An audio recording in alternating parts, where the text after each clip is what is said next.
Good evening, I'm Cynthia Ng. You are tuning in to AWANI Tonight. Former Prime Minister Tan Sri Muhyiddin Yassin has been charged again for money laundering of 5 million ringgit linked to the Jana Wibawa program. The Perikatan National Chairman pleaded not guilty before the Shah Alam Sessions Court this morning.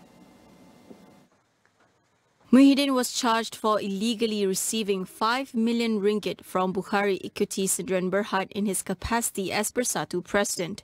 If found guilty, he faces a jail term of up to 15 years and a fine of no less than 5 times the amount of gratification. The prosecution applied for the case to be transferred to the Kuala Lumpur Sessions Court to be heard together with the other charges Muhyiddin is facing. Last Friday, the Pagoh MP claimed trial at the KL Sessions Court for 4 counts of abuse of power, involving 232.5 million ringgit and 2 counts of money laundering involving 195 million ringgit. This brings the total number of charges against him to 7 thus far. Muhyiddin was questioned by the MACC in connection with the COVID-19 Jana Wibawa project introduced by his administration during his premiership to empower Bumiputra contractors. Petronas posted its strongest financial performance with a net profit of 101.6 billion ringgit in the financial year ended December 31st, 2022, on the back of higher crude prices. Its profit after tax nearly doubled from 50.9 billion ringgit a year earlier, enabling the national oil company to deliver a dividend of 50 billion ringgit to the federal government for 2022. For 2022, Petronas joined other oil majors in posting record financials, with revenue surging to an all-time high of 375.3 billion ringgit, mainly due to the favorable price impact for major products aligned with higher benchmark prices. Moving forward, Petronas President and Group CEO Datuk Tengku Muhammad Taufik said the group will continue to exercise prudent financial management and firm discipline in reinvesting. Petronas' focus must now be on reinvesting towards the reshaping and decarbonization of our portfolio. To be clear, this means continuing to explore, continuing to develop and continuing to produce hydrocarbons that the markets we serve still need. But we must do this now in a very differentiated way. This will continue to be our core, even as we pursue new opportunities for growth. Last year, we remained laser-focused and disciplined in reshaping our portfolio. Tengku Taufik added that Petronas would allocate 20% of its overall capital expenditure, or up to 12 to 15 billion ringgit annually, for decarbonization projects and cleaner energy. Moving forward, Petronas could potentially see prices moderating for this year due to an expected slowdown in the global economy.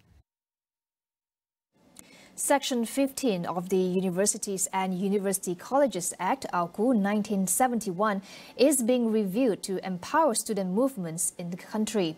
Deputy Higher Education Minister Datuk Muhammad Yusof Abdal says the review will allow students to openly participate in politics, including becoming members and candidates of political parties.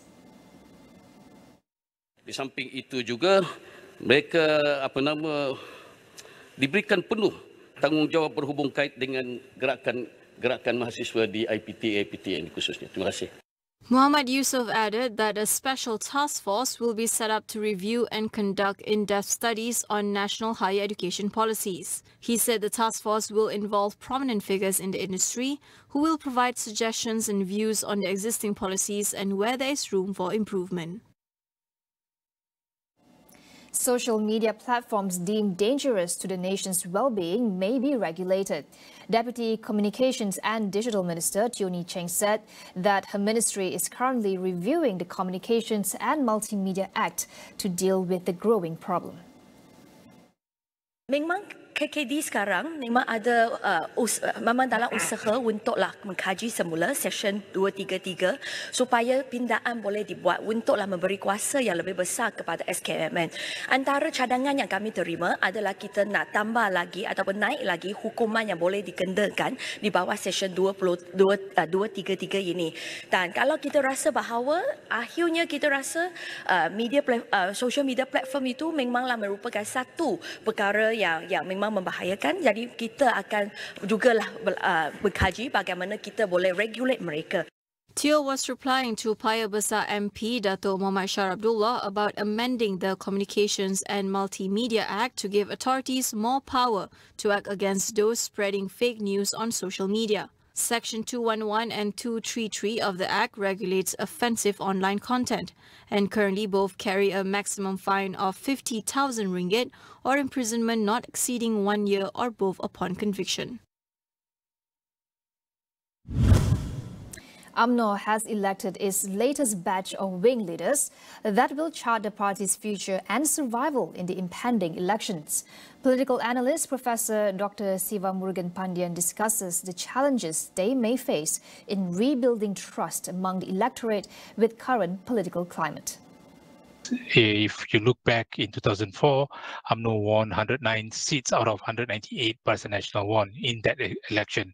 But in 2022's general election, we saw how UMNO managed only to retain 26 seats out of 30 won by Barisan Nasional, which means that the new wings, regardless whether you're from youth, women, or Putri, the big hurdle is to what extent the leaders and also the EXCO members are able to make sure that they are able to keep those who are loyal to the party and also bring back those who have casted protest vote, who are the fence-sitters, to support UMNO again. I strongly believe whatever happens in UMNO is also watched by many others, and the dynamics have changed. Today, the formula is unity government, which means that they have to convince to build trust and confidence among the members, supporters, and also the outsiders that this is the formula which suits the new political environment and the new dynamics. Merlimau Assemblyman Dr. Muhammad Akmal Saleh is shoe-in for UMNO's youth chief position. Siva said he must do his best to help reconcile the party, especially after two former youth chief, Dato' Sri Shamsuddin Hussein and Khairi Jamaluddin, were suspended from the party. As a state assembly member of Merlimau in Malacca, I think that experience will also help him to revisit, relook to what he needs to do to regenerate the party, to empower the youth. But the biggest dilemma or the challenge would be to bring back the support of two former youth chiefs who are considered outside of the party. Dato' Sri Shamsuddin has been banned for 6 years, whereas Khairi Jamaluddin is sacked from the party, and both held the youth chief position for some time. And I strongly believe that he has to manage and also to reconcile back the party, to bring back the supporters of those leaders, and at the same time try to win the support from outside based on his experience and also what he needs to do. And I think he has already expressed his intention to limit the age of youth chief after this below 40. That is a good start. And maybe he has to do some other things as well to rebrand, to market youth as the strongest wing among other wings in the party. Let's go for a quick break. Stay tuned for more.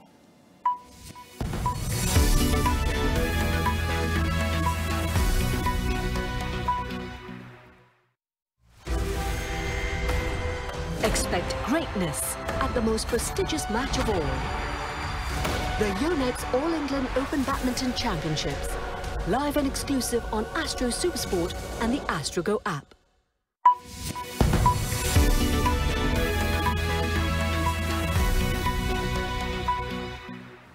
Welcome back. Tan Sri Michelle Yeoh made history by becoming the first Asian to win the Academy Award for Best Actress. She took home the Oscar for her starring role as Evelyn Wang in the comedy drama Everything, Everywhere, All at Once. I have to dedicate this to my mom, all the moms in the world, because they are really the superheroes. And without them, none of us will be here tonight.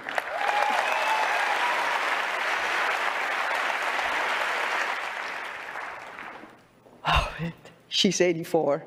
and I'm taking this home to her. She's watching right now in Malaysia, KL, with my family and friends.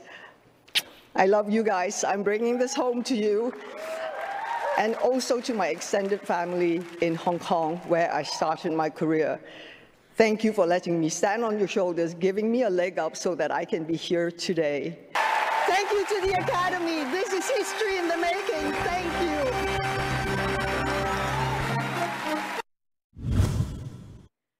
Michelle Yeoh. The accolade closes a successful awards season for Yeoh, who previously won Best Female Lead in the film at the Screen Actor Guild and Golden Globes Awards. Her co-stars Ki Hui Kwan and Jamie Lee Curtis also clinched the Best Supporting Actor and Actress awards respectively. Everything Everywhere All at Once also won Best Editing, Best Director and Best Original Screenplay, along with the coveted Best Picture trophy. The film claimed 7 awards overall, making it the most awarded winner since Slumdog Millionaire in 2009. HSBC has agreed to buy the UK subsidiary of the US Silicon Valley Bank, which collapsed on Friday, bringing relief to British tech firms who warned they could go bust without help. HSBC confirmed that it paid £1 for the bank's UK arm, with the assets and liabilities of its parent company excluded from the transaction. According to Britain's Finance Ministry, the deal with HSBC involved no taxpayer money, and the Bank of England said deposits were secure. With the deal, customers and businesses who have money deposited in the UK arm will be able to access it, as well as other banking services as normal. Silicon Valley Bank, which specializes in lending to technology companies, was shut down by US regulators on Friday in what was the largest failure of a US bank since 2008. Its collapse sent shockwaves across the tech industry over the possible impact it could have on businesses, with some firms warning they could go bust if deposits were not secured.